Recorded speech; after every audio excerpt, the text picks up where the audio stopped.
હું હંસરાજસિંહ ગોહિલ, જિલ્લા પુરવઠા અધિકારી મોરબી જિલ્લાની જાહેર જનતાને અપીલ કરું છું કે હાલના સમયમાં પેટ્રોલ અને ડીઝલના જથ્થા બાબતે જે ખોટી અફવાઓ ફેલાઈ રહી છે, આવી પાયાવિહોણી અફવાઓ પર વિશ્વાસ ન કરવો અને અફવાઓની અસરમાં આવીને બિનજરૂરી ખરીદી કે પેનિક બાઇંગ ટાળવું. રાજ્ય સરકારની સીધી દેખરેખ હેઠળ એ સુનિશ્ચિત કરવામાં આવ્યું છે કે જિલ્લામાં અને સમગ્ર રાજ્યમાં પેટ્રોલ કે ડીઝલનો જથ્થો પૂરતા પ્રમાણમાં ઉપલબ્ધ છે.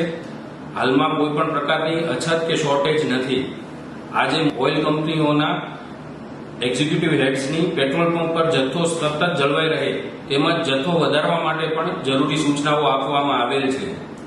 નાગરિકોને વિનંતી છે કે તેઓ અફવાઓથી દૂર રહીને વહીવટી તંત્ર સાથે સાથ સહકાર આપે અને કોઈ પણ પ્રકારની ગભરામણ વગર જરૂરિયાત મુજબ જ ઈંધણ મેળવે.